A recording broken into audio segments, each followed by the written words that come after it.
June 2021 colloquium. This, as you probably know, is the last colloquium of this Plato year. The Plato year ends on June 30. And before I do anything else, I would like to thank Hank Zangwill, who did an excellent job throughout this entire year as chairperson of colloquium. We've had excellent speakers, and today's, you will see, is no exception, with topics of high interest. Today could not be of any more interest because you've got a president of the United States leaving to attend to foreign policy, which is an aspect of exactly what our speaker will be speaking about shortly.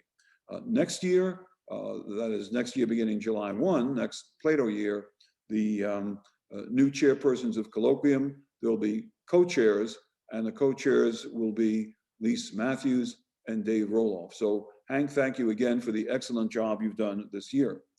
I have two announcements to make, both of which are concerned with what everybody at Plato is concerned about, which is namely the new normal, when it will be, how it will get there, and what's coming. First, we do have now our first experimental in-person TGIF Plus event scheduled for June 25. It happens to be on a topic similar to this. It will be, it's hosted by Dave Roloff. It will be open to the first 15 people, no more than 15 people at an in-person event at this time.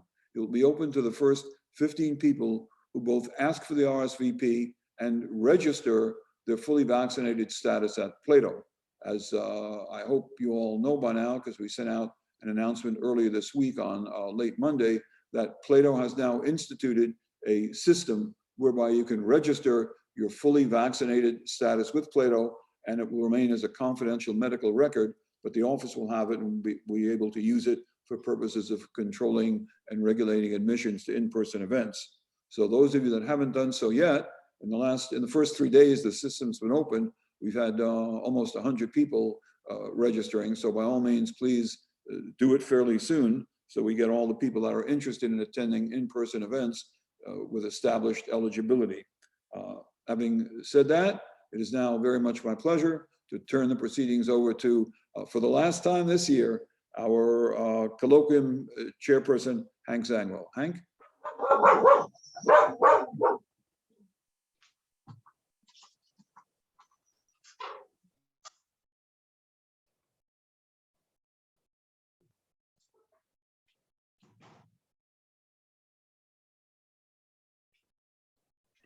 You're muted, Hank. Yes, there we go. I'm sorry. My pleasure to welcome everybody to this, the last colloquium of the year. And we have a topic that will certainly be among the most interesting topics we've had all year. One that's timely, one that's stimulating, one that you'll find to be informative. It's my pleasure that our guest today is Laurie Brand, who is the Robert Granford Wright Professor of International Relations and Middle Eastern Studies at the University of Southern California. Professor Brand specializes in Middle East international relations and inter-Arab politics, and has served as director of the USC Center for International Studies, the director of the School of International Relations, and director of its Middle East Studies program, and then chair of the Department of Middle Eastern Studies. Professor Brand is the past president of the Middle East Studies Association of North America, and has served as a Rockefeller Bellagio Center resident scholar in the fall of 2013, a Carnegie Scholar for 2008 through 2010, and a four-time Fulbright Scholar to the Middle East and North Africa. At the end of her presentation, I will be answering questions that you submit. If you have any questions, please pose them using the Q&A button at the bottom of the screen, not the chat button, and then I will go over them at the end of the presentation. Professor Brand, thank you, welcome, and we look forward to hearing you. Thank you very much, Hank. Thanks to everyone. Thank you for this invitation. I just want to make clear that all of those administrative jobs that Hank mentioned that I did were done, not all at the same time, but were done at various times. To have handled all of that at one time would have been quite a task. In conjunction with Hank, we talked about how I might address my remarks today. And to narrow the subject a bit, it seemed to make sense to perhaps try and undertake a comparison of the Biden administration and the Trump administration's approaches to the Middle East, obviously with a focus on sort of where the Biden administration is going. Now, trying to cover all of the region's countries would be certainly impossible in this length of a presentation. So what I've decided to do is to focus on three cases, I'll call them. One will be to look at Iran and the Iran nuclear deal. The second one will be to look at Saudi Arabia and by extension Yemen. And the third will be to look at the developments in Israel-Palestine. There's obviously a lot to say there about both administrations and certainly with regard to current events. So let me begin with just a bit of a general introduction. The contrast between Trump and Biden, certainly as individuals and in terms of policy inclinations, were clear well before the campaign. Certainly they were clear on the campaign trail. They were numerous and deep, whether we're talking about style, personal style, or more serious policy formulation and implementation. As for some specifics regarding the campaign, certainly in 2016, Trump campaign promising to pull out of the Iran nuclear deal, or what's called the JCPOA, the Joint Comprehensive Plan of Action. In the campaign of 2020, Trump made some references to having accomplished that. And he also made references to the then recently signed Abraham Accords, which I'll talk about a bit later. Now, during the 2020 campaign, Biden, of course, talked about his intention to have the US rejoin the JCPOA.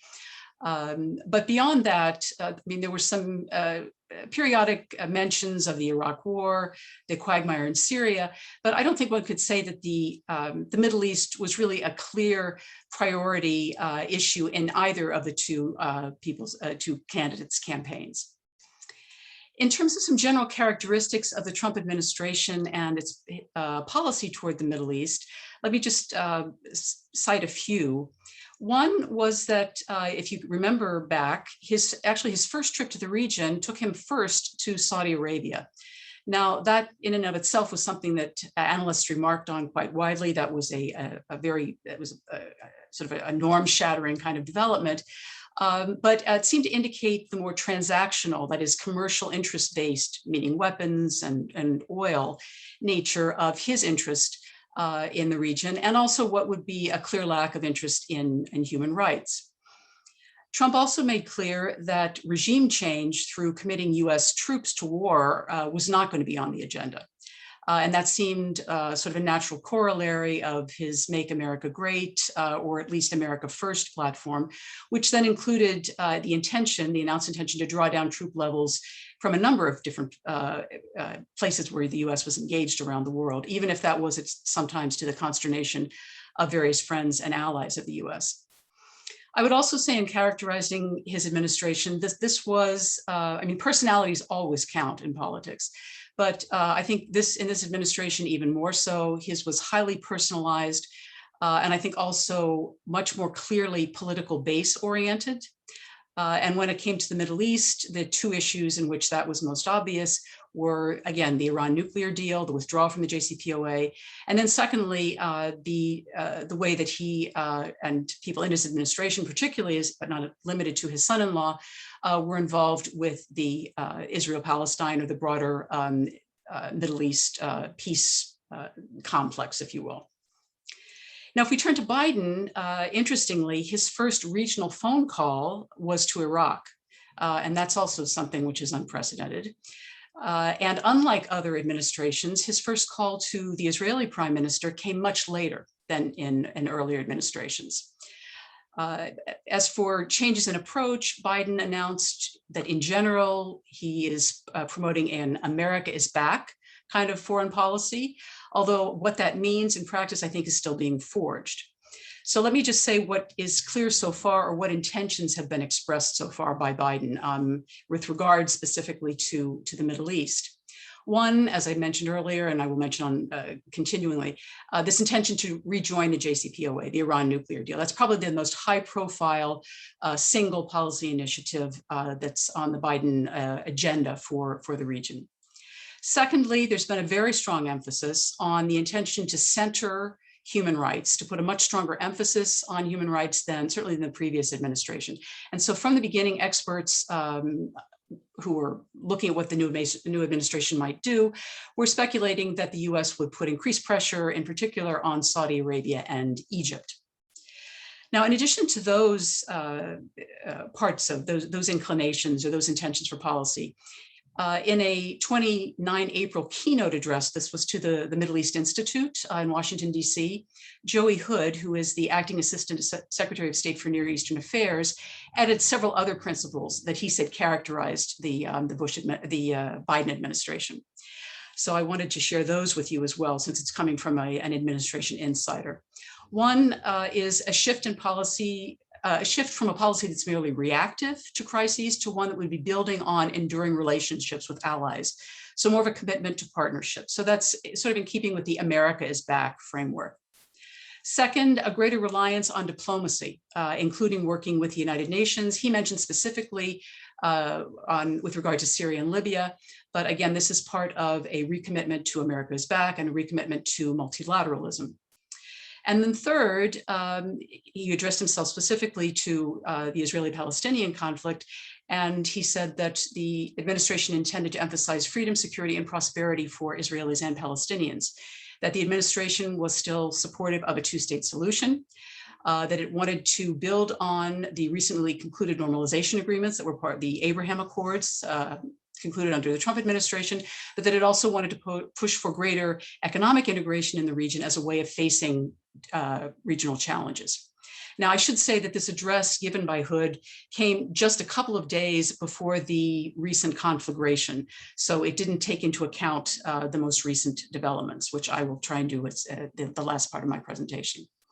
So what I would like to do then going forward is, again, to look at these three cases, Iran, Saudi Arabia, and Israel-Palestine, sort of interrogate what does it mean for the Middle East that America is back? How different is the current administration's policy, in particular, since it's been clearly stated on numerous occasions that human rights would be brought back into policy considerations? And then most recently, what do developments in Israel-Palestine mean for the administration's initial inclination not to make this issue area a major focus of US foreign policy? Okay, so first let's talk about Iran. Trump obviously campaigned on withdrawing from this agreement, even though I think it was fairly clear that he did not have a detailed idea, at least, about what was in the agreement. It seems that at least part of his desire was to simply undo many of the elements of the Obama administration, many of the accomplishments of the Obama administration. But I think in the case of the Iran nuclear deal, there was also a desire to cater to or sort of keep the promise that he had made to part of his base, which was to overturn a deal which many felt threatened the state of Israel. What was instituted then was a policy referred to as maximum pressure, and that was engineered by Trump, but especially by Secretary of State Mike Pompeo. Now, if we monitor, through monitoring what happened during the context or under that policy, I think it's fairly clear that it failed to bring any additional concessions from Iran's government. In fact, it seems to have prompted a hardening of the Iranian position, including with regard to restarting uranium enrichment. In addition, Iranian proxies or allies in the region escalated their activities from the Houthis in their battle with the Saudis and their allies to various Iranian-backed militias targeting US personnel in Iraq. Now, if we turn to Biden, his record on Iran, even prior to coming to the presidency, is quite different. He's actually got a long record on this issue.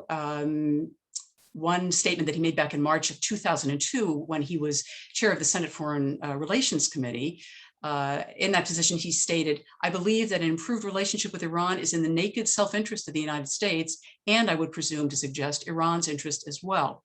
So in fact, years before Biden came into office as vice president for Barack Obama, and Obama, of course, had a platform that included reaching out to adversaries like Iran, Biden has been calling for greater engagement with Iran, meeting with top diplomats, and even flirting with a potential visit to Iran. And at one point, a critic of his, in fact, derided him as, quote unquote, Tehran's favorite senator. Now, this work to re-engage with Iran by the US was clearly a sore point with Israel and the Gulf states under the Obama administration, especially Saudi Arabia among the Gulf states. There was continuing pressure off and on from Israel and its supporters, as well as some Gulf states, to undertake some type of military strike to set back Iran's nuclear capabilities.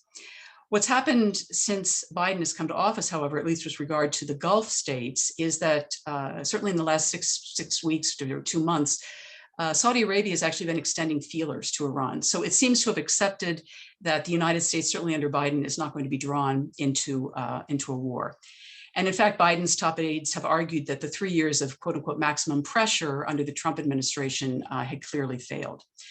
So the Biden people feel that they have a shared goal with Iran's leaders insofar as they want to reconstitute this nuclear deal and restore the bargain that had existed before, whereby Iran would keep sharp limits on its production of nuclear fuel in return for the lifting of sanctions that had done terrible damage to the Iranian economy.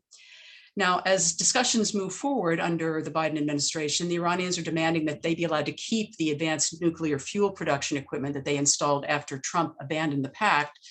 And they are also seeking greater integration with the world financial system beyond what they had achieved, at least initially, under the 2015 agreement.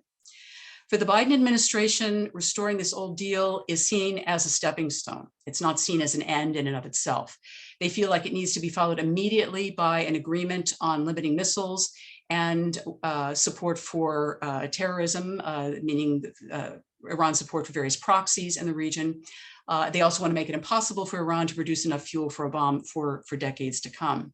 So they feel that the circumstances are ripe for a negotiation.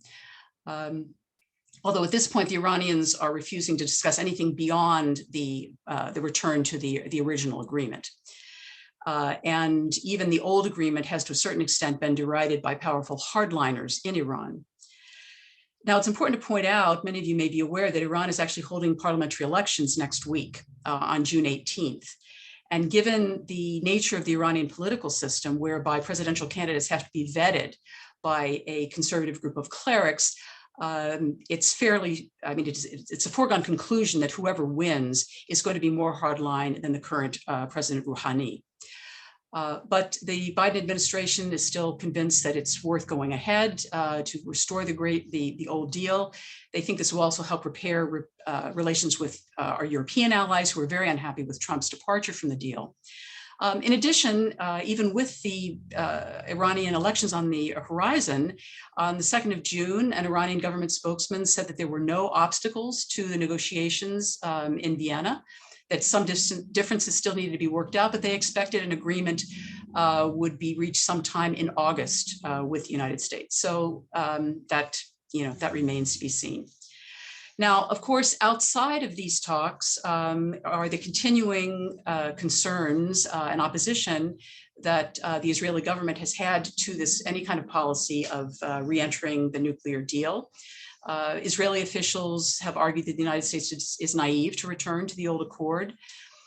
There also has been a campaign of sabotage to try and cripple the Iranian nuclear program.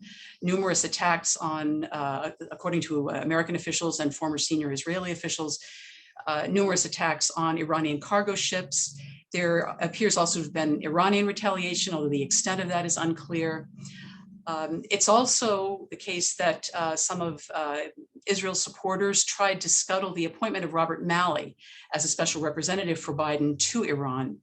Rob Malley was, up until he was confirmed for the job ultimately, he was the president of the International Crisis Group. He had served under the Obama administration with, I think, a very solid reputation among a lot of people in the foreign policy establishment, at least, for his work in engaging with groups and governments that had been considered enemies of the United States. So in any case, Malley did get the job. So let me just conclude this segment by saying that the stakes for the Biden administration are quite high in all of this, given the number of parties that are interested, and also given the important parties who remain sort of at best skeptical and at worst opposed to this. And that includes many in the governing structure in Israel, as well as I think the vast majority of the Republican Party. So there are clearly potential landmines in this going forward. All right, let me turn now to Saudi Arabia, and I want to include a discussion of Yemen. Now, again, going back first to former President Trump, he made no secret of his admiration for the Saudis, dating back to his days as a real estate developer. And we know that his son-in-law, Jared Kushner, was, or certainly became, quite friendly with Saudi Crown Prince Mohammed bin Salman. I mean, there were even reports that Kushner had perhaps shared the names of some people from US intelligence, some Saudi dissidents that helped Mohammed bin Salman put together the list of people. There's over some 400 people that he arrested and then imprisoned at the Ritz-Carlton Riyadh. You may remember that episode in November of 2017. In any case, in the lead up to the elections last year, there was clearly concern in Saudi Arabia, as well as the United Arab Emirates, over who would win the elections. I mean, both Saudi Arabia and the UAE were clearly rooting for Donald Trump. There was real concern over what a Biden win might mean for them, but that's what happened. And one of the concerns about potential Biden presidency were specifically some statements that Biden had made about the US-Saudi partnership during the campaign. He stated at one point that he thought, based on the human rights record of the Saudi regime, that he would make the kingdom a pariah, that they had gotten a free pass under Donald Trump. So the Saudis had every reason to suspect that human rights would come to play a greater role under the Biden administration than they had under the Trump administration. So after Biden was elected, Saudi Arabia actually rushed to release some political prisoners to make up with some regional rivals in a way of starting perhaps to sort of clean up his act, if you will, as it was bracing for some sort of a policy reset coming from Washington, D.C. So women's activist Loujain al-Havalul was perhaps the most prominent person. She was released from prison shortly after Biden's inauguration, after 3 years in detention, including stretches of solitary confinement, as well as allegations that she had been tortured. And Biden welcomed the news of her release, describing it as the right thing to do. That said, the U.S. has seemed loath to take any other serious steps because it is very keen to maintain the security and economic partnership it has with the Saudis. And I think that's most obvious if we take the most high-profile case of not just an arrest, but actually of a murder, and that was of the journalist Jamal Khashoggi. Now, Khashoggi had been very close to the Saudi leadership for years. It was only in the last couple of years of his life he left Saudi Arabia and came to the US. He was working as a columnist, as you may know, for the Washington Post. He was at a visit to the Saudi consulate in Istanbul. He was murdered by agents of the Saudi regime. And a classified CIA report on this episode, this murder, concluded that he had been murdered on behalf of and approved by the Saudi Crown Prince Mohammed bin Salman, who had considered Khashoggi a threat to the kingdom. Now, the Trump administration had not released the CIA report. The Biden administration announced its intention to release it, and in fact, it did release it in late February, again, as a part of its proclaimed focus on human rights. The US Treasury then also sanctioned 17 Saudis who were linked to the killing. In addition, the State Department issued a new visa policy that included restrictions on 76 Saudis who were believed to have been engaged in threatening a variety of dissidents overseas, including but not limited to Khashoggi. Having said that, of course, as you may know if you followed this, the US did not move at all against the Crown Prince, Mohammed bin Salman himself. And so for people who were very concerned about human rights, this was seen as a great disappointment and not a good sign about Biden administration intentions going forward. Now, a discussion of the concern over human rights with regard to Saudi Arabia wouldn't be complete without some consideration of the war in Yemen. So I want to say a bit about that as well. To summarize briefly, the Houthis, an insurgent group, a rebel group who made increasing territorial gains in the northern part of Yemen, now control most of northern Yemen. They are fighting a Saudi-led coalition that intervened in what was a civil war in Yemen in 2015. They intervened on behalf of what was the internationally recognized Yemeni government. Now, this war to date has left 20 million Yemenis, that's roughly 2/3 of the population, in need of humanitarian aid just to survive. The UN estimates, and I have to apologize, the gardener has just started outside, so I'll do my best to speak loudly and try and drown him out. Sorry. So 2/3 of the Yemeni population is in need of humanitarian aid just to survive. And the UN estimates that 16 million Yemenis will experience hunger in the next year, and some 400,000 children could starve to death. So just to give you some sense of the humanitarian disaster that's been unfolding. Now, there have been voices in the US since the last days of the Obama administration calling for a reassessment or a reset of US policy toward Yemen, precisely because of the humanitarian disaster that's been unfolding. And because of the gross destruction, really, that has been caused by Saudi bombings, by its use of US and other Western supplied weaponry. In his first major foreign policy speech, Biden in early February announced that the US would end support for Saudi offensive operations in Yemen. But as many of you know, it's not always easy to determine what sort of weaponry is limited to offensive uses as opposed to defensive uses. So that while that announcement was welcomed, it wasn't entirely clear just how far that would go. That said, the Biden administration has made several other moves which seem positive, I think, in terms of trying to bring this dreadful conflict to an end.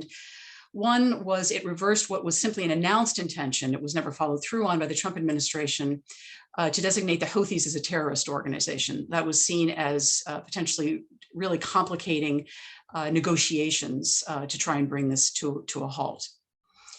And Biden announced making ending the civil war a foreign policy priority.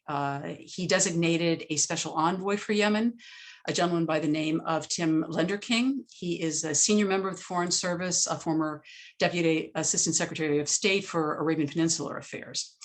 So he has been involved in a number of trips back and forth to the region, working on negotiations. In late March, the Houthis rejected a US-backed Saudi ceasefire proposal that included measures to allow for fuel and food imports to reach the major port serving the northern part of Yemen, which is Hodeidah. The Houthis claimed that the peace plan simply didn't go far enough to lift this blockade, which had been imposed on Saudi Arabia.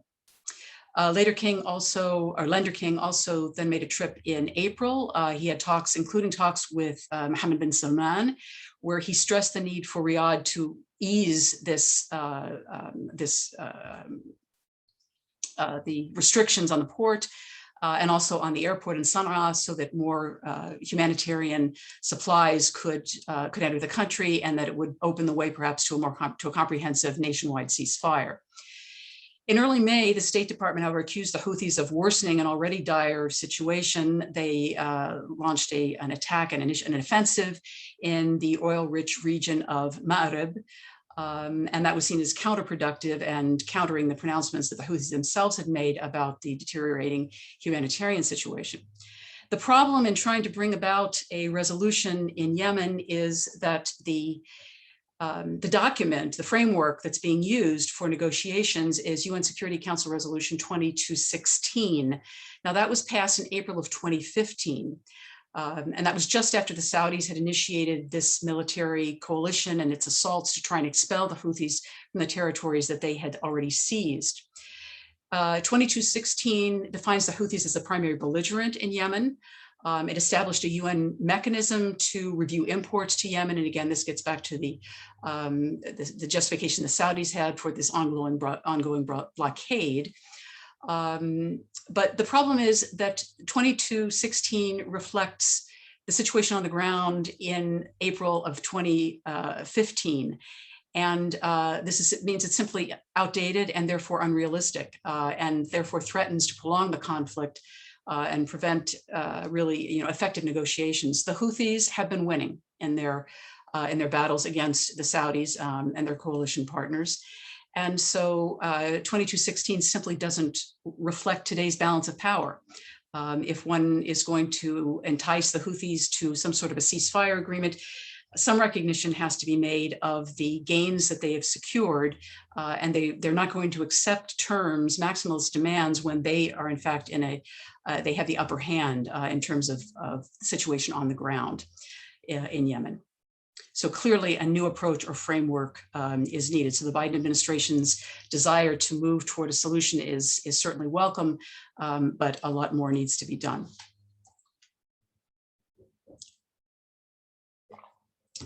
Now, let me turn to Israel-Palestine. This is certainly something I know that is on a lot of people's minds, certainly because of it's been in the news on a number of fronts in recent weeks. So let me begin by speaking a bit about the Trump administration, because I think it's really important to understand all the changes that were instituted under the Trump administration to fully appreciate what was a changed landscape that the Biden administration confronted upon coming to the White House. So I think for those who were supportive of the policies of Benjamin Netanyahu, Israel could not have had a better friend in the White House than Trump, and in Washington than the Trump administration. The administration largely accepted Netanyahu's policies, including its position vis-a-vis Iran, although Trump wasn't interested in engaging in a military strike, but nonetheless, the withdrawal from the nuclear deal was certainly welcomed by Netanyahu. That was combined with a sidelining or marginalizing or pressuring of the Palestinians. So there really was not, I think, under the Trump administration, the US could no longer claim what for decades it had called itself, which was an honest broker.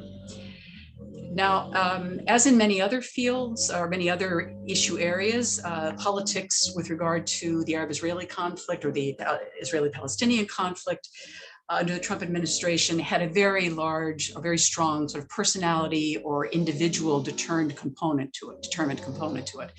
And by that, I mean that Trump put in charge of this large portfolio, this very complex portfolio, his son-in-law, Jared Kushner, along with a former lawyer of his, David Friedman, who became ambassador to Israel, and then also Jason Greenblatt, who was designated a special envoy. After Mike Pompeo became Secretary of State, he too was very much involved. But I think it's fair to say that this administration was one, again, that looked at specific individuals and their initiatives rather than to the broader State Department for generating or implementing policy or initiatives. So what were some of the major elements that the Trump administration did that led to such a changed landscape in the region? First, I would say that Nikki Haley, as the new secretary or new ambassador to the UN, kind of made issued a strong signal regarding how the US viewed Palestinians when very early after her appointment, she blocked the appointment of a Palestinian to a UN post dealing with Libya simply because he was Palestinian. She made that clear. Ironically, this was Salam Fayyad, who was a former prime minister of the Palestinian Authority, which is hardly an enemy of the United States. In any case, by the end of that year, the Trump administration had recognized Jerusalem as the capital of Israel. By the following February 2018, the US government made known that it intended to open, therefore, following from its recognition of Jerusalem as Israel's capital, that it would open its embassy in Jerusalem in the building of the US consulate compound in Jerusalem. And in fact, the dedication ceremony was held in May of 2018. Now, it's important to sort of clarify here that the United States had also long maintained a separate consulate general in Jerusalem that was later accredited to Palestinian residents in Jerusalem, the West Bank, and the Gaza Strip. Now, in mid-October of 2018, so about 6 months later than the dedication ceremony, or 5 months later, 3 months later, Pompeo announced that this consulate general would be in fact merged formally into the embassy. So that ended the US practice of assigning separate diplomatic missions to Israel and the Palestinians. The US also recognized the Golan Heights as part of Israel through a presidential proclamation that was signed by Trump at the end of March of 2019. And that proclamation or directive made the United States the first country to recognize Israeli rather than Syrian sovereignty over the Golan Heights. There was also a reversal of the traditional US position on settlements. In November of 2019, the Trump administration issued a statement saying that it did not consider settlements in the West Bank as inconsistent with international law. And Secretary of State Pompeo made a visit to a settlement at Sagot.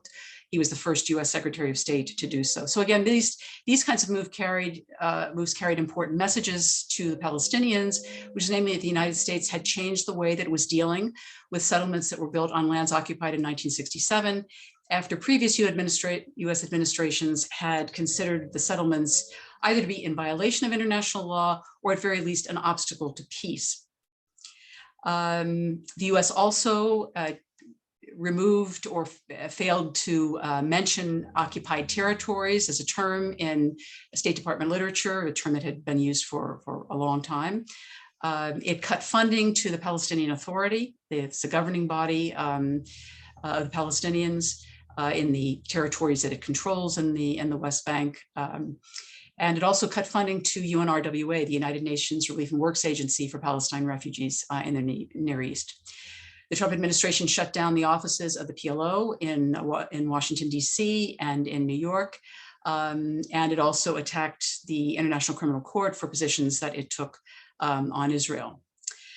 Now, there were also the efforts by Jared Kushner that were underway for some time, which were supposed to be aimed at reaching some kind of a peace deal. It was early on nicknamed the deal of the century as people sort of awaited what the content of this deal was. Now, this was announced in January of 2020. There were many problems with it, and it was in essence, I think, dead on arrival.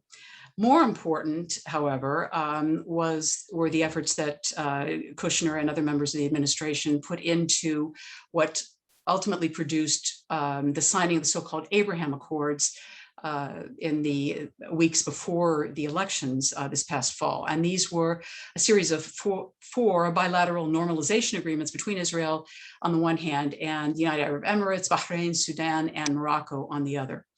Now, this particular set of deals was highly touted. It certainly shuffled the deck in the Middle East when it comes to regional relations and even some extra-regional relations, but it was not the long-promised peace deal. It was, it seems, viewed from a different perspective, another example of an intention to either marginalize or completely ignore the real issues that are involved in trying to bring a peace deal to Israel and the Palestinians. The last of the many policies that are very supportive of the state of Israel that were undertaken by the Trump administration was to include Israel inside CENTCOM. That's US Central Command. Israel had historically been part of the US military's European Command, and that was because of the large number of Arab states who were involved in CENTCOM, and prior to these normalization agreements last fall, were simply not comfortable being involved in an institution that was going to be sharing sensitive information with counterparts in Israel. But of course, that has changed significantly, and so Israel was also integrated into CENTCOM. So that's my attempt to sort of summarize where things were when the Biden administration came into office. So with the Biden administration, there are a lot of changes, at least in terms of the foreign policy establishment and foreign policy decision-making that I think are already palpable. We have a relatively coherent administration, not so much individual personalities, most of whom are from outside the, at least professional diplomatic ranks. We have institutions, a foreign policy establishment with long experience. And yet on close examination, there are lots of continuities that I think people who might have been looking at this before the new administration came into office might not have predicted the same number of continuities. So let me try and go through some of those. First, I mean, it's no secret. I mean, Biden has long made clear that he is a very strong supporter of and a great friend of Israel. He knows Benjamin Netanyahu very well. Of course, now we're looking at with the last round of Israeli elections and what appears to be the Israeli government that will be voted by the end of this week or by the beginning of next week, that there will be a new Israeli prime minister. But in any case, if we speak just about the time since Biden came into office, the administration was dealing with Prime Minister Netanyahu. Now, he did delay in calling Netanyahu, something that previous US presidents have not done. And there are a number of ways to explain that. One explanation could be the fact that Netanyahu did go behind President Barack Obama's back and arranged with leading Republicans, if you remember, to address a joint session of Congress in a bid to scuttle what was then the imminent nuclear deal with Iran. It was also just weeks before Israel's March 2015 elections. So this clearly would have left a bad taste, I think, in Biden's mouth about relations with Benjamin Netanyahu. But Biden also may simply not have wanted to be seen as doing anything that might influence what were then upcoming Israeli elections one way or the other. In any case, how has the US administration dealt with the many changes that were enacted by the Trump administration? In early February, the US Congress voted not to move the US Embassy back to Tel Aviv, and the Biden administration expressed no problems with that. So the recognition of Jerusalem as Israel's capital remains. The Biden administration has held back from endorsing recognition of the Golan Heights. That said, Secretary of State Blinken called the area important for Israel's security. When it comes to settlements, the administration has been quiet.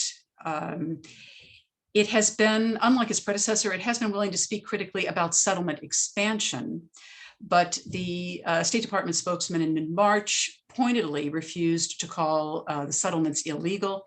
Instead, he stood by the Trump administration's 2019 designation, which I mentioned earlier, which said that the settlements were not inconsistent with international law. This administration does admit that an occupation exists, but so far there's been no clear call for an end to the occupation. There's also been no clear articulation of some of the traditional terms of reference, like Resolution 242, for example. It has recommitted itself to pushing for a two-state solution. But that comes in a context in which the numbers of those from the policy community and the analytic community, think tank community, and other places, the numbers of those who think that a two-state solution is dwindling. And we can certainly talk about that more in the Q&A. The Biden administration did restart the funding of UNRWA and the Palestinian Authority to the tune of more than $200 million, which, as I mentioned before, Trump had cut. 150 million of this will go to UNRWA, which provides services to 5.7 million Palestinians.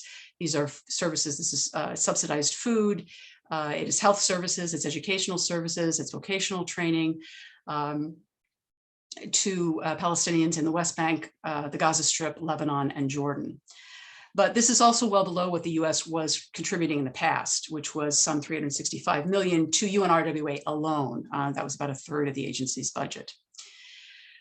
The US did end sanctions against the International Criminal Court, but after the ICC ruling in February of 2021, clearing the way for an investigation of Israeli war crimes in the West Bank and Gaza, as well as potential Hamas war crimes in Gaza, the Biden administration minced no words in expressing opposition to any kind of investigation of that nature. Now, complicating matters a bit for the administration as it seeks to center human rights are two recent human rights reports from very respected human rights organizations. One from B'Tselem, which is an Israeli human rights organization, the other from Human Rights Watch, both of which would have compared Israeli policies of various types towards Palestinians to forms of apartheid. So this is now, the Biden administration dismissed that characterization, but the releases of these reports have had, I think, wide-ranging impacts in the way that people are commenting on and viewing the situation. So that's basically where things stood before the most recent conflagration. So what has the U.S. policy been since with this recent outbreak? During this recent Israel-Gaza war, the administration was very reticent to take a central role. U.S. officials have said since then that the U.S. was in fact engaged in very intensive behind-the-scenes efforts. That may be true, I don't know, but certainly in terms of the obvious profile, the international profile, the U.S. appeared to be quite reticent. In addition, the U.S. vetoed successive Security Council calls for a ceasefire. In doing so, it seemed to repeat patterns which we've seen in the past, whereby U.S. administrations have in effect seemed to wait until Israel has sort of achieved what it claims it needs to achieve in these short wars before the U.S. has been willing to go along with ceasefire resolutions that come out of the UN Security Council. Now, it's important to note that the Biden administration's silence at the Security Council, wherein there were all 14 other members who were backing these ceasefire calls, led the U.S. to be somewhat politically isolated. And it called into question this commitment to multilateralism, to the fact the U.S. being backed, as well as a concern for human rights. The U.S. did send a Deputy Assistant Secretary of State for Israel and Palestinian Affairs, Hadi Amr, to meet with leaders from both sides to try and secure a ceasefire. But he is a mid-level diplomat and simply doesn't have the gravitas of an ambassador or a special envoy. And the fact that the policy coming out of Washington wasn't entirely clear certainly didn't help him. It's important to note here, of course, that the U.S. still doesn't have an ambassador in Israel. Now, there are a lot of countries where we don't have ambassadors yet, but that made dealing with this recent crisis all the more problematic. It has been announced that Biden does expect to nominate someone shortly, a senior former State Department official, but not having an ambassador on the ground certainly hampers decision making. Okay. Now, in contrast to this rather low profile by the U.S., it seems that part of what in the past or in recent years had been a U.S. role was in fact delegated to Egypt. Egypt took on a much higher profile in mediating with Hamas about bringing about a ceasefire, and in so doing has in fact forced the U.S. administration to re-acknowledge Israel's role. Now Israel is to re-acknowledge Egypt's role, excuse me. And of course, Egypt is a friend of the United States, an ally of the United States. But I think that undermines the U.S.'s ability to try and pressure Egypt on the human rights front. So Egypt has begun to flex its muscle, and that just makes this much more difficult. Also contrasting with this, lack of this relatively low profile role of the U.S. administration was then the unprecedented mobilization of Palestinians across the West Bank and Israel itself, but also demonstrations around the world, in some cases large demonstrations, either of support for Palestinians and or condemnation of Israel. So, and that included unprecedented mobilization here in the United States. It also, and this is, of course, I'm far from the first person to mention this, but a mobilization among some Democratic members of Congress that we have not seen before. So Senator Chris Holland, a member of the Senate Foreign Relations Committee, tweeted his concern about what this meant for the Biden administration's commitment to the rule of law. You also had a couple of senators very pro-Israel, strong friends of Israel, like Bob Menendez, who's been a leading foreign policy voice, Senate Majority Leader Chuck Schumer, also both expressing concern about the ongoing assault at the time and concerned about the need for a ceasefire even before Biden made those kinds of statements. Now, in addition, you had the more progressive wing of the Democratic Party, Bernie Sanders, Elizabeth Warren, and so on, as well as a number of members of the House who were even more outspoken in their criticism or the need for the U.S. to undertake a stronger role, a more effective role. Then Sanders and several others also, even in the aftermath of the conflict, attempted to put a hold on U.S. military assistance to Israel, saying that providing this aid, this $4 billion a year in military support, without any conditions, really offered Israel no incentive to uphold human rights.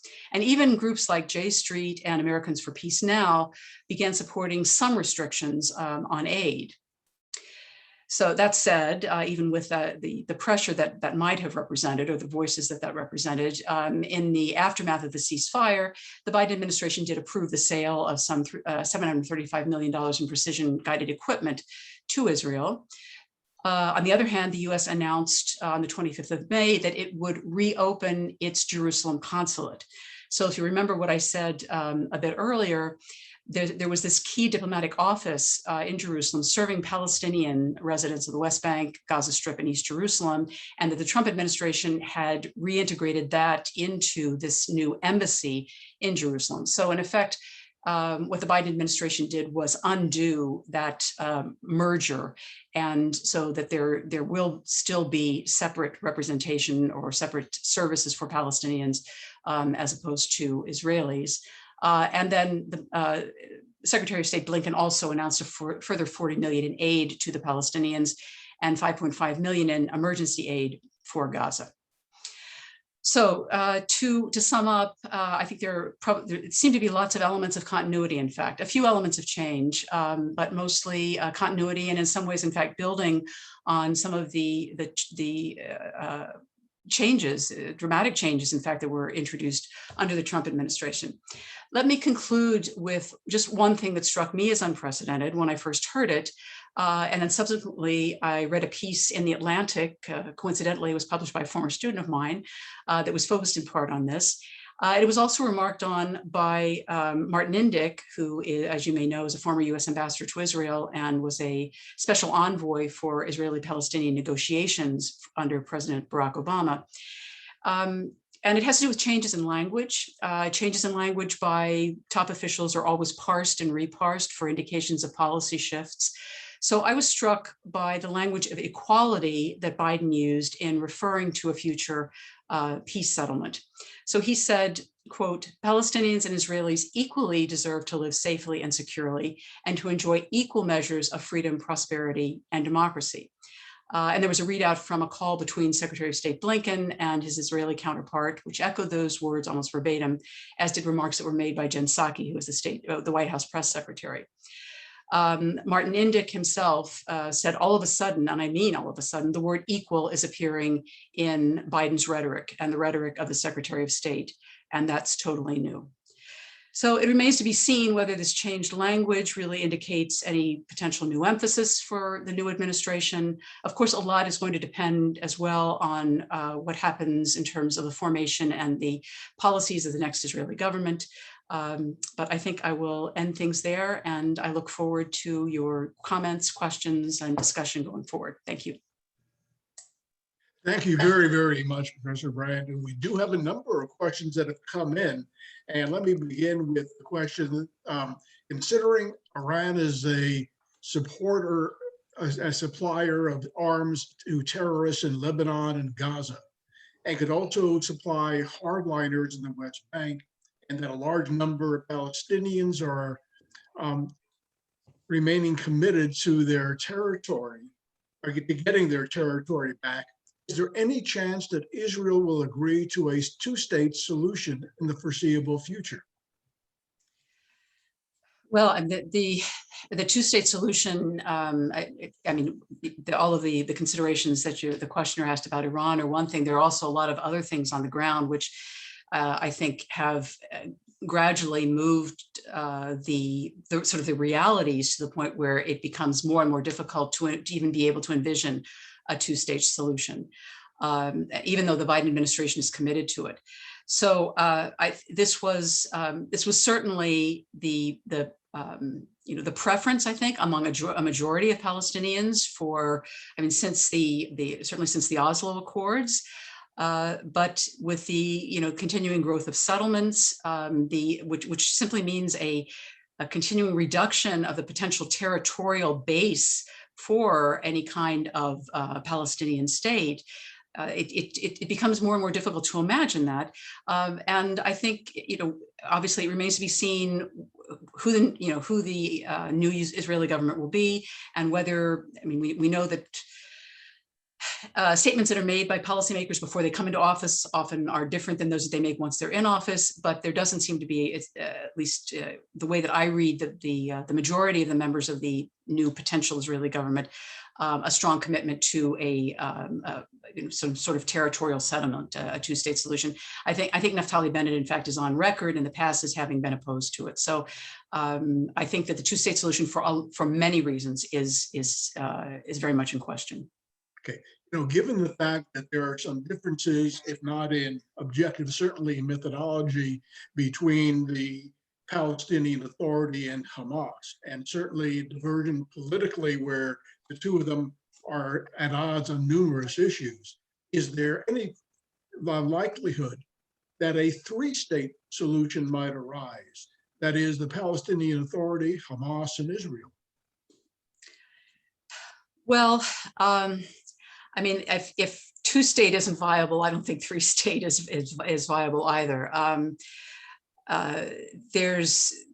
think there is a school of thought that can certainly be based on the recent energizing of Egypt in terms of its role in this most recent conflict, and the way that therefore it seemed to have sort of taken on the Hamas portfolio in negotiations.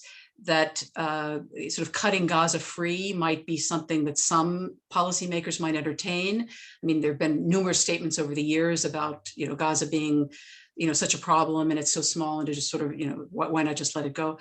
But ultimately I don't see that as likely at all. So again, if a two-state solution is receding in likelihood, I don't think three-state is any more likely. Okay. One of our members asked, isn't it a bit arrogant for the United States to think that it alone can resolve all of the Mideastern issues, or even some of them? Isn't it going down the same rabbit hole that the UK did? Wouldn't a concerted multilateral effort be better? And if so, how would this be accomplished? It's an interesting question. I think that there are benefits of there are clear benefits of multilateralism, but I think it depends on the issue area. And I think in the case, for example, of this nuclear agreement with Iran, the fact that it was a multilateral agreement, in other words, that it wasn't just the US, but that the US was also in this with key European allies. It furthers the legitimacy of the deal. It also makes cheating harder, and so in that respect, I think a multilateral deal is much more solid approach. There are other times, other instances one can think of where perhaps too many cooks spoil the pot could be a problem. I think we'd have to look at this kind of issue area by issue area.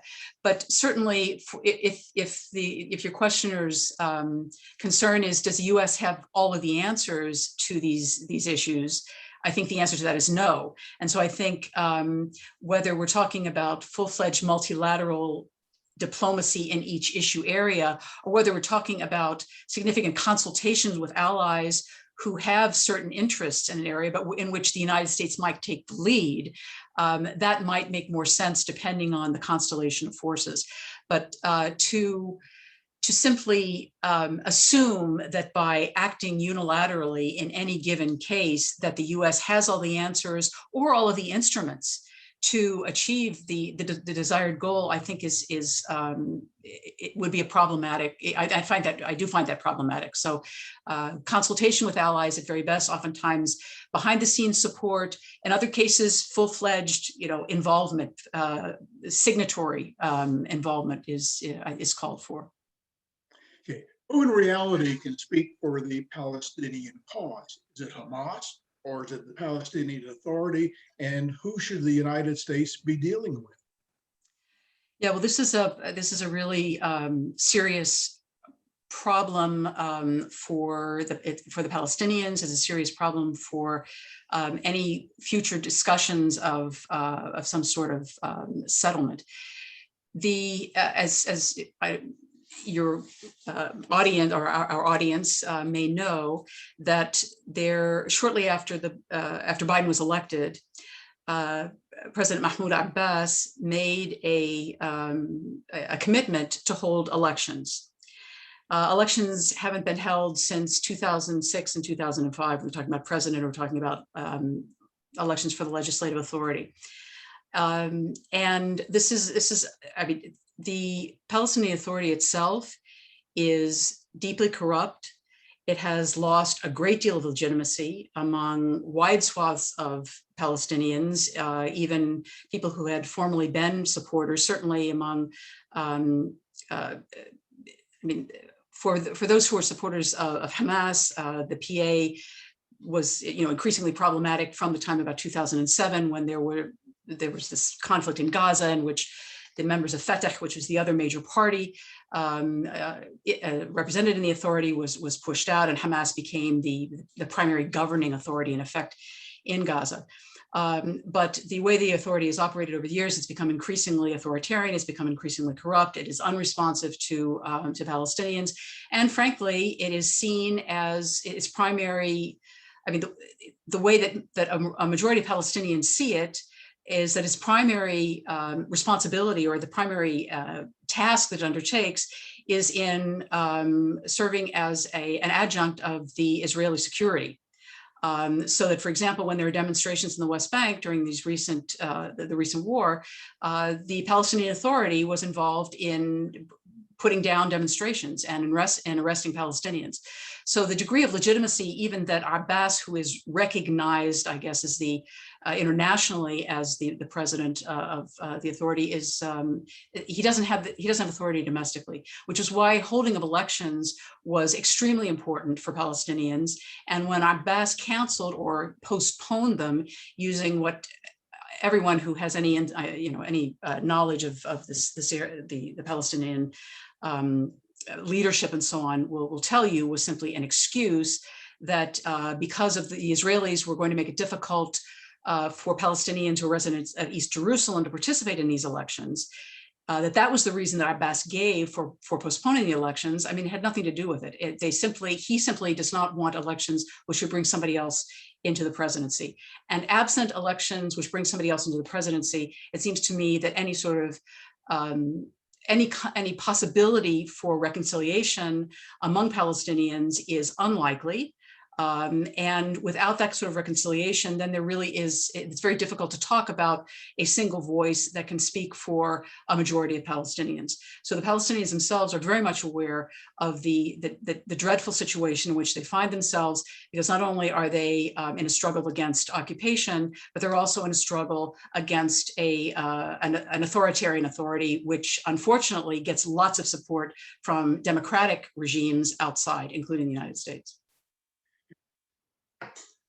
One of our members, posed the question: which Palestinian group still insists that Israel does not have a right to exist, and what must be done to change that attitude? I think there are very few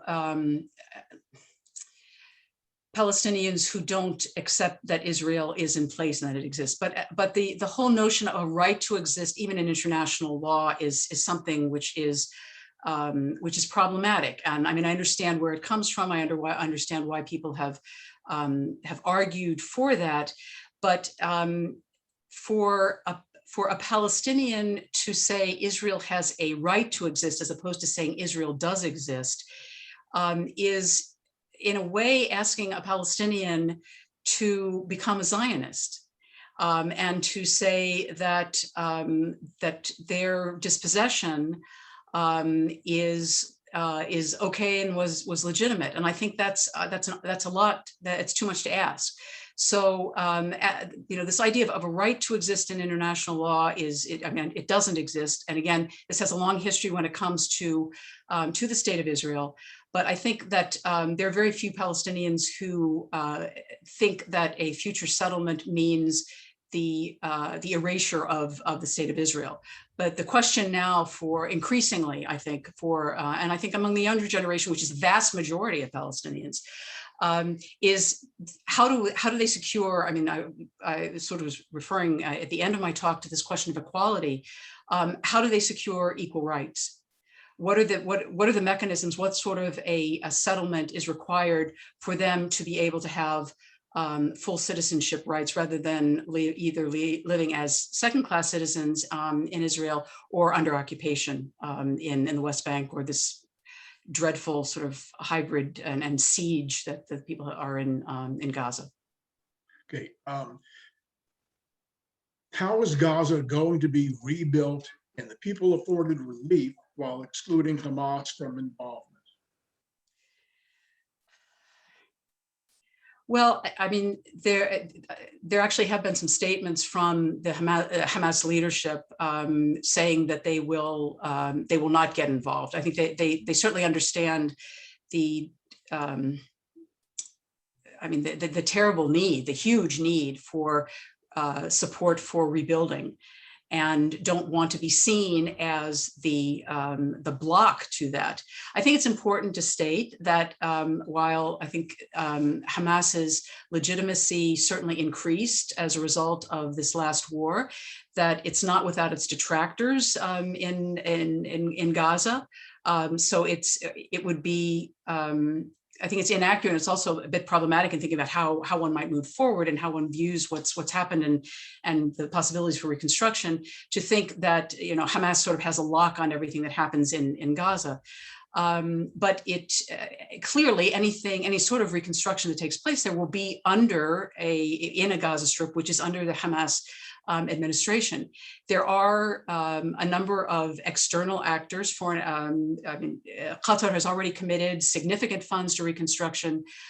Egypt, although I don't understand how, because it's not really it's a relatively poor country and having trouble just delivering COVID vaccines to its own population, but has committed $500 million to reconstruction. And I think Hamas has every interest in making sure that these funds can come in and can serve to rebuild the homes of. I think there's something like 70,000 people who've been displaced as a result of the destruction, the bombing and the destruction. So we've seen this film before, because there have been, this isn't the first episode, obviously, of this kind of short-term war between Israel and Gaza, and there has been reconstruction in the aftermath. I think that the larger question is, how can we mobilize the forces that might be interested in helping to reconstruct what's been destroyed sort of physically in Gaza? How can we mobilize them to work toward a kind of reconstruction that isn't just until the next round of assaults, that we can move beyond these periodic wars and this dreadful destruction that takes place, and begin to really rebuild Gaza in a way which addresses the other crying needs which exist even sort of outside of what's been destroyed, which is this dreadful pollution and crowding and anyway, so that's I guess that's how I would answer that. The Palestinian messaging seems to have shifted from a focus on a Palestinian state to one focusing on human rights. What, if any, are the implications of this shift? Well, I think that it's in part a gradual sinking in, a recognition that a Palestinian state in a kind of a state recognizable form seems to have receded as a possibility. I mean, if one looks at the map of the West Bank, and one looks at the territories that are, under the control of the PA versus the areas that now house settlements or that are still open to possible settlement construction. I mean, this doesn't look like, this isn't a map that suggests a state of in any real meaning, is likely. So if that's not possible, then what do Palestinians do? And I think I referred to this earlier. Then you start focusing on what may be possible, which is to advocate for greater respect for human rights on a variety of fronts. And so to improve the citizenship status of Palestinians who are citizens of the state of Israel, but then also to change the situation that Palestinians are living under occupation. Does the unprecedented fact that an Arab party is now participating in what is anticipated to be the new coalition government in Israel, do you think that the presence of an Arab party will in any meaningful way influence Israel's policy towards the Palestinians? I will admit up front to not being a specialist on Israeli politics, or in particular Israeli party politics, which are quite complicated. But I guess what I would, I'm of a couple of minds on this. So one is that, as I'm sure most of your colleagues know, this is a very narrow coalition. And so losing even one seat is not an option if this Bennett-Lapid government is going to stay in power. So that would suggest, and of course, there's also one representative, I believe, from Meretz, which is one of the left-leaning Israeli political parties. So that suggests to me that account has to be taken of the possibility of any policy it's putting in place, potentially alienating one or the other of those parties.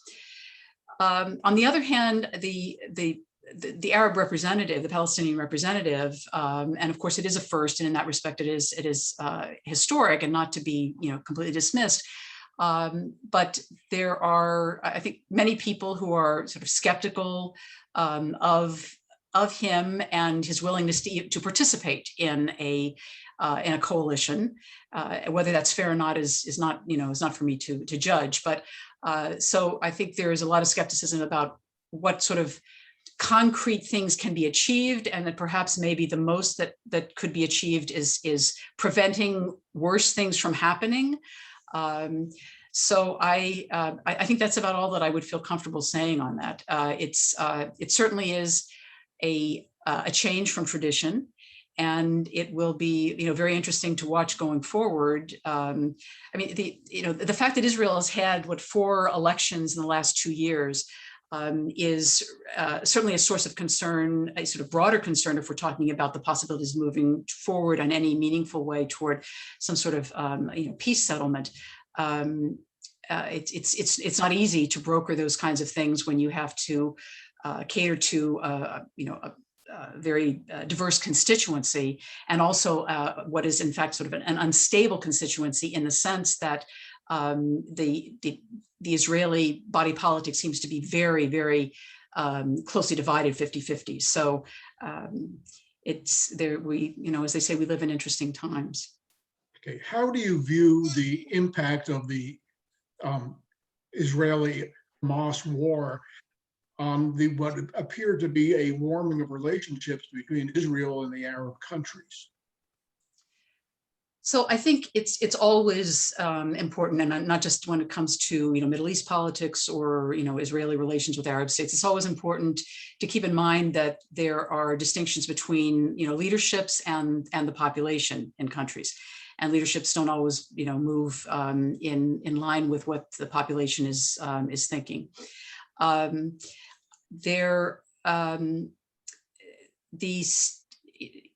If one looks at the states that concluded peace treaties with Israel, and of course that's different from these Abraham Accords, These were not, these weren't peace agreements. That's kind of the way that it was sold, I think, in kind of popular discourse. But these were normalization agreements. None of these states was involved, in a sort of, a hot war with Israel. This was, in some ways, this was the part of what's been an ongoing dismantlement of what had been an Arab League position since shortly after the 1948 war of boycotting the state of Israel. And so with successive peace treaties between Israel and for Egypt and then Jordan, and then these normalization agreements, and even beyond these normalization agreements, of course, there are states that entertain friendly relationships sort of behind the scenes. I mean, Saudi Arabia clearly is one of them. Qatar is another one. In fact, the first Israeli formal office in the Gulf was in Qatar. It was a commercial, a trade office. So, I mean, there are different sorts of agreements. These agreements are normalization agreements.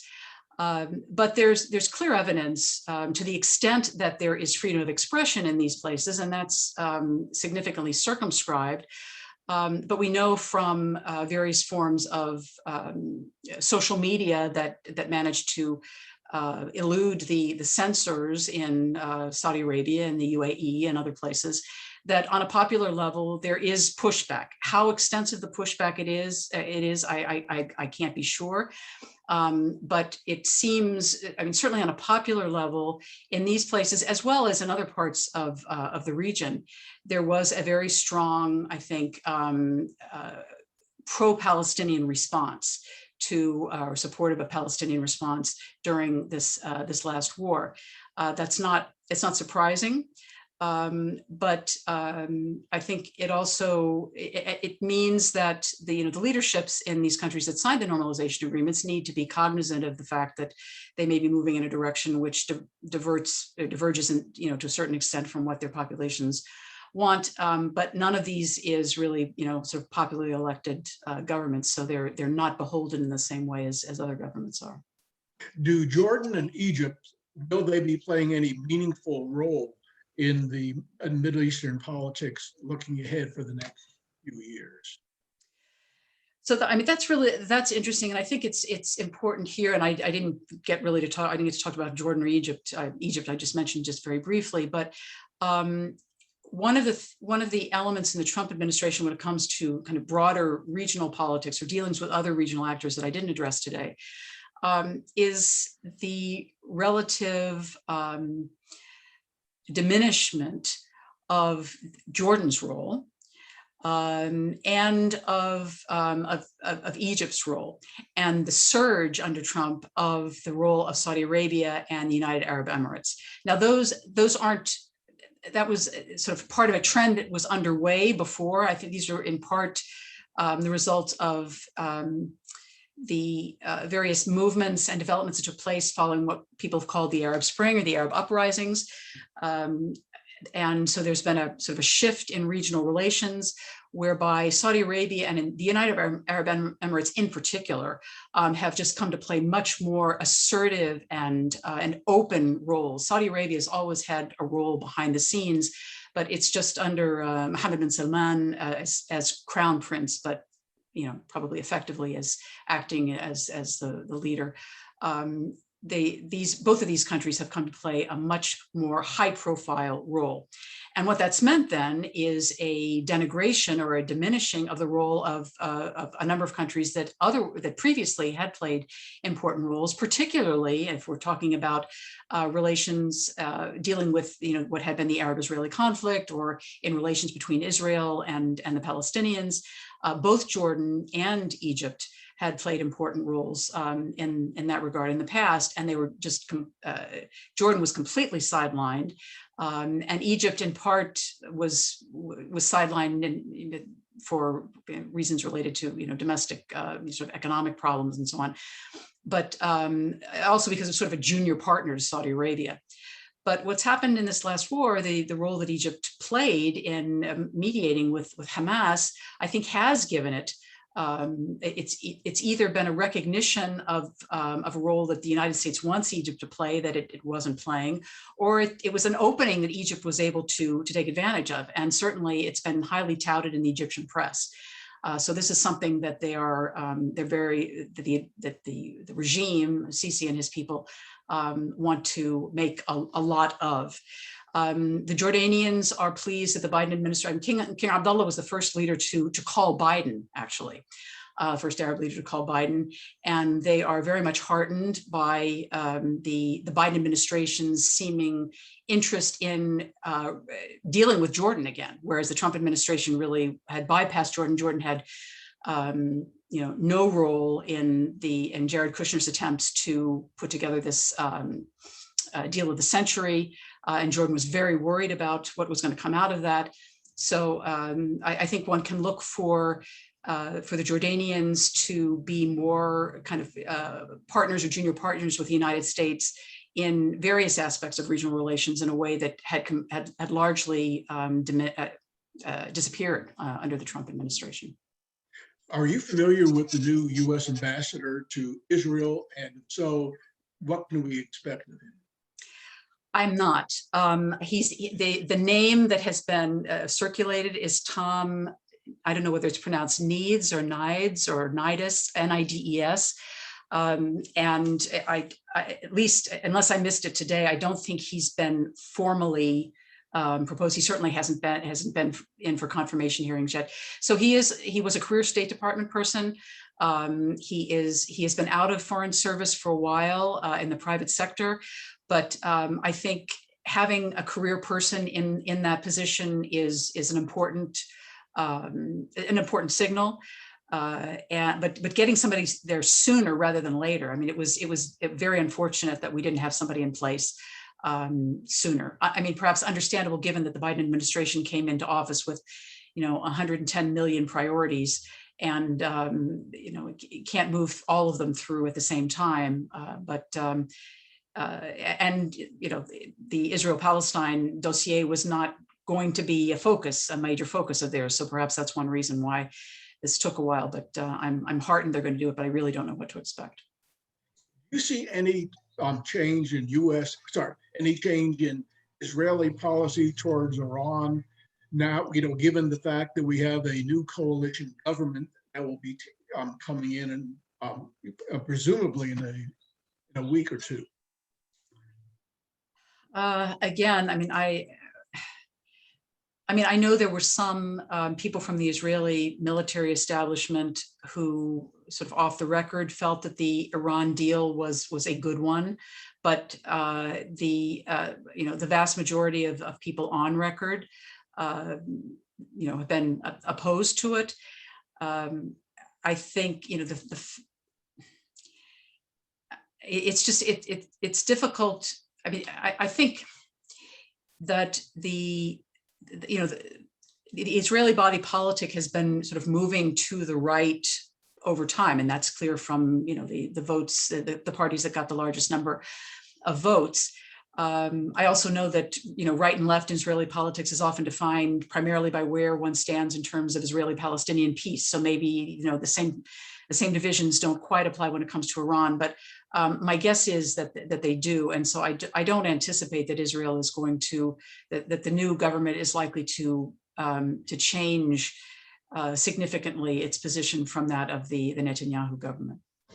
Do you see any prospect, either overtly or covertly, that Israel would be participating in any discussions with Iran?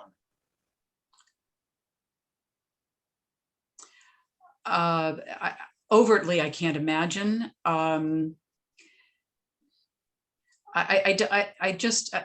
It's very difficult for me to say what happens covertly, in any set of relations. So I would hesitate to say never, but I don't see that as, I don't see significant, discussions, taking place, given the current constellation of forces. And, again, keep in mind that, Iran is holding elections next week, and there's every expectation that we're going to get an even more hardline government there as well. So I think, hardliners on both sides, whether it's this bilateral construct or others, tend to, continue to stay hardline. They don't tend to, extend feelers on these sorts of very, very contentious, and in some ways, I mean, what both sides, I think, view as existential issues. In other words, it doesn't augur well for a free approachment with hardliners in both countries. Do you have any thoughts about the anti-Israel movement on college campuses? I mean, I think that I'm not sure that I want to characterize it as anti-Israel. I mean, I think that it is clear that there's been increasing activism, which opposes the occupation, which opposes things like settlement expansion. But I think that the frustration on the part of a good portion of progressives with Israeli policy and with the lack of any kind of, I mean, not just a lack of movement forward, but people who read the kind of human rights reports that I talked about in my presentation, people who are concerned with human rights, and therefore they're concerned with the kind of human rights violations that take place under occupation. It's difficult to make a case for house demolitions, and so I think and there's just an increasing awareness of these kinds of the elements that go along with the occupation, and but I mean, there's a lot of different kind of activism, and I think there broad swaths of types of involvement. So I would hesitate to characterize all of what's going on as sort of like anti-Israel. Let me ask, there's time for a couple of more questions. Yeah. One of our members inquired with respect to the impact of climate change on Middle Eastern relationships and politics, pointing specifically to the fact that there was a 5-year Syrian drought that stretched from 2006 to 2011 that produced crop failures that created or allegedly created political instability and helped usher in a civil war. What impact, if any, do you think climate change will have on U.S. policies in the Middle East? Well, I mean, climate change is a huge regional issue. Some of the most, the Middle East is one of the most climate stressed regions. There are, I mean, most of the countries of the region are water stressed, and this is only going to get worse. So there's the question of water resources for growing populations. There's also the question of sea level rise, which is likely to have some of its greatest impact in Egypt and in some of the Persian Gulf littoral states. So in terms of sea level rise, there could be issues related to US basing. I don't know the exact geography of some of the US bases in the Persian Gulf, in Qatar and in Bahrain. But I mean, in general, and this gets back to the sort of the issue in the Syrian case, the increasing pressures on countries' abilities to feed themselves. If in the case of Egypt, for example, if the rising levels of the Mediterranean not only eat into parts of the Nile Delta, but also then increase salinity levels even farther inland, and therefore make cropping patterns more, change them or turn land into, where the salt levels make it more difficult to raise traditional crops. There's also the question, which is, if we're talking about water and potential crises, there's the dam, which is being the second phase of filling of this dam that's being built on part of the Nile in Ethiopia, which is a serious point of contention between Egypt and Ethiopia, and which Egypt has been hoping, I think the United States will, I mean, the US has been willing to be involved, So far, it hasn't been successful, but these are really serious negotiations because there has been increasing clamoring in Egypt for some sort of perhaps military strike against Ethiopia. So water resources for Egypt are critical. And if the filling of this dam is going to significantly reduce the resources that Egypt receives, then that has all kinds of implications for the Nile and for agriculture. So there's I mean, there are a number of ways one can think about how this might have implications for US policy. So there's the sort of the direct security in terms of basing, but there's also the possibility for insufficient water, problems with energy generation, and what that means for triggering all kinds of domestic instability, insufficient food resources, triggering domestic instability, triggering migration patterns either within countries, which was the case in Syria, or between countries, sort of creating more migration crises. So there are all sorts of ways. This is actually, you should, I would urge you maybe to, I could put you in touch with someone who deals with Middle East and climate change. It would be a wonderful lecture, I think, for people to hear. Well, Professor Brand, thank you so very much for taking the time to talk with us today. Your thoughts and your insights were very, very valuable. I appreciate it. And for our members that are here, we look forward to seeing you back again next September. And I believe that our kickoff speaker is going to be Erwin Chemerinsky, who is the Dean of the Bolt Hall School of Law at UC Berkeley. And Have a a former good summer. Trojan. That's right. Thank you very much. It was my pleasure. Thank you very much.